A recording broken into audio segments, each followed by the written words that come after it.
Welcome back to our channel Vallabha designs. Hi friends, అందరూ ఎలా ఉన్నారు? బాగున్నారా? నేనైతే చాలా బాగున్నాను. మీరందరూ కూడా బాగుండాలనే కోరుకుంటున్నాను. ఈరోజు అయితే విలేజ్ స్టైల్లో ఒక రోటి పచ్చడిని అయితే చూపిస్తున్నానండి. ఇది మీ అందరికీ తెలిసిందే, అయినా మరొకసారి మీ ముందుకైతే తీసుకొచ్చేసాను. దీనికి సంబంధించి ఒక షార్ట్ని కూడా పచ్చళ్ళ సిరీస్ అని చెప్పి మనం కొత్తగా స్టార్ట్ చేసాం కదండి. దానిలో అయితే ఫస్ట్ పిక్కిల్గా దీన్ని మనం అప్లోడ్ చేశానండి. ఒకసారి మీరు చూడకపోతే ఒకసారి చెక్అవుట్ చేసేసేయండి.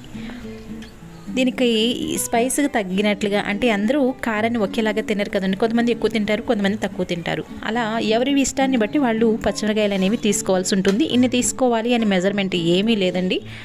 మన స్పైస్ని బట్టి మనం పచ్చిమిరకాయలని తీసుకుని ఒక స్పూన్ జీలకర్రని కూడా ఇలా వేసుకుని రోట్లోకి పచ్చిమిరకాయలు అనేవి మనం డైరెక్ట్గా వేసాం కదా, అవి కొద్దిగా నలిగేలాగా దంచుకోవాల్సి ఉంటుందండి. తర్వాత దీనిలోకి టేస్ట్కి తగినట్లుగా సాల్ట్ని కూడా యాడ్ చేసేసి పచ్చిమిరకాయలను దంచుకున్నట్లయితే పచ్చిమిరకాయలు అనేవి త్వరగా నలిగిపోతాయండి. దీనికి మీడియం సైజు ఆనియన్ కూడా కట్ చేసి పక్కన పెట్టుకోండి. నిమ్మకాయ సైజ్ అంతా చింతపండుని కూడా నానబెట్టి పక్కన పెట్టండి. టేస్ట్కి తగినట్లుగా సాల్ట్ అనేది యాడ్ చేసేసి ఈ పచ్చిమిరకాయలు అనేవి దంచుకోవాల్సి ఉంటుంది. విలేజ్లో వాళ్ళకి ఈ చట్నీ అనేది బాగా తెలుసండి. ఎందుకంటే విలేజ్లో నేను ఉన్నాను, వాళ్ళు అక్కడ చేసేటప్పుడు నేను కూడా చూసేదాన్నండి. అందువల్ల నాకు ఈ పచ్చడి అనేది తెలుసండి. చూస్తున్నారు కదా, ఇలా కచ్చా పచ్చాగా అయితే నలుపుకోవాల్సి ఉంటుంది, అదేనండి దంచుకోవాల్సి ఉంటుంది.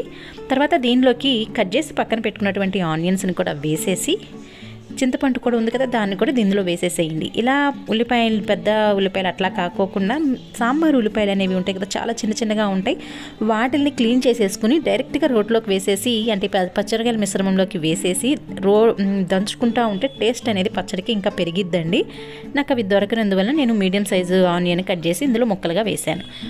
చూస్తున్నారు కదా, చింతపండును మాత్రమే వేశానండి. దాని రసాన్ని అయితే పక్కన పెట్టేశాను. అది లాస్ట్లో మనకి పులుపు ఏదైనా తగ్గింది అనుకున్నట్లయితే మిక్స్ చేసేసుకోవచ్చు. మ్యాక్సిమం ఈ పచ్చిమిరకాయలు ఇవన్నీ ఉన్నాయి కాబట్టి ఆ పులుపు అనేది పట్టిద్దండి. అది లాస్ట్లో అయితే మిక్స్ చేసేస్తానండి నేను. దీనిలోకి మీకు ఇష్టమైతే, అభ్యంతరం లేకపోతే గార్లిక్ ఉంటుంది కదా, వెల్లుల్లి రెబ్బల్ని కూడా ఒక 4-5 వెల్లుల్లి రెబ్బల్ని కూడా ఇందులోకి యాడ్ చేసేసుకోండి. ఒక్కొక్కసారి మనకి బద్ధకంగా ఉంటుందండి, ఇంట్లో అన్నీ ఉంటాయి, వెజిటేబుల్స్ ఉంటాయి, ఇవి అన్నీ ఉంటాయి, కానీ చేసుకోవాలి అని అనిపించదు. అట్లని ఓపిక లేక కాదు, ఒక్కొక్కసారి బద్ధకంగా అనిపిస్తుందండి. మనం అలాంటప్పుడు ఇలా ఈ రోటి పచ్చడి కనుక చేసుకున్నామంటే టైం కూడా ఎక్కువ పట్టదు కదండి, తక్కువ ఇంగ్రీడియంట్సేను. వితిన్ 5 మినిట్స్లో అయితే మనం ఈ రెసిపీని అయితే చేసేసుకోవచ్చు. అసలు ఒక్క చుక్క ఆయిల్ కూడా వేయాల్సిన అవసరం లేదు, అసలు స్టవ్ దగ్గరికే వెళ్ళాల్సిన అవసరం లేదు, కాబట్టి ఈజీగా చేసేసుకోవచ్చండి. మరి మీరు కూడా తప్పకుండా ఈ రెసిపీని అయితే ట్రై చేయండి. చూస్తున్నారు కదా, కచ్చా పచ్చాగా మాత్రమే నలగొట్టుకోండి. మిక్సీలో వేసుకోవచ్చు, కానీ పేస్ట్ కాకుండా చూసుకోండి.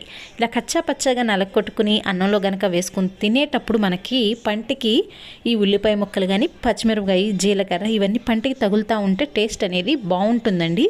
అంతేకాకుండా జ్వరం వచ్చినప్పుడు మనకి ఏం తిన్నా నోటికి అంత రుచిగా అనిపించదు. అలాంటప్పుడు ఇలా ఈ పచ్చడిని కనుక చేసుకుని వేడి అన్నంలోకి ఒక్క ముద్దలో కలుపుకొని తిన్నాము అంటే టేస్ట్ అనేది సూపర్గా ఉంటుందండి. నోటికి ఆ కమ్మదనం అనేది తెలిసిద్దండి. మనకి ఏది తిన్నా కూడా రుచించని నాలుక ఈ పచ్చడి కనుక నోట్లో పెట్టగానే లాలాజలం అనేది ఆటోమేటిక్గా ఊరిద్దండి. చూస్తున్నారు కదా, ఇలా కచ్చా పచ్చాగా నలక కొట్టేసుకుని డైరెక్ట్గా మనం అన్నంలో వేసేసుకుని తినేయటమేనండి. ఎటువంటి తాళింపుతో పని లేదు. పచ్చడి అయితే రెడీ అయిపోయిందండి. వేడి అన్నంలోకి, కొన్ని పచ్చళ్ళకి ఏంటంటే నెయ్యి అనేది వేసుకుంటే బాగుంటుంది, కొన్నిటికి వేసుకోకపోయినా సూపర్గా ఉంటుందండి. అలాంటి వాటిల్లో ఈ పచ్చడి కూడా ఒకటండి. చక్కగా వేడన్నం పెట్టుకుని ఇంత పచ్చడి వేసుకుని తిన్నా, పెరుగన్నంలో తిన్నా కూడా టేస్ట్ అనేది బాగుంటుంది. కొంతమందికి పెరుగన్నంలో పచ్చిమిరకాయ తినే అలవాటు ఉంటుంది కదండి, అలాంటి వాళ్ళు ఈ పచ్చడిని కూడా తిని చూడండి ఒకసారి, టేస్ట్ అనేది మీరే నాకు చెప్తారు. అంతేకాకుండా రాగి సంకటి కానీ, రాగి ముద్ద కానీ, రాగి చపాతి ఇట్లా చేసుకునే వాళ్ళు ఎప్పుడూ చేసుకునే రొటీన్ పప్పు లేకపోతే ఇంకేదైనా కర్రీనో కాకుండా ఒక్కసారి ఇలా ట్రై చేసి చూడండి, మీకే టేస్ట్ అనేది అర్థమైద్ది. మరి ఈ రెసిపీ కనుక మీకు నచ్చినట్లయితే లైక్ చేయండి, షేర్ చేయండి, మన ఛానల్ని సబ్స్క్రైబ్ చేసి సపోర్ట్ చేయండి. ఈరోజుకి ఇదే వీడియో, రేపు చక్కటి వీడియోని మీ ముందుకు తీసుకొస్తాను. అంతవరకు సెలవు. Thank you for watching.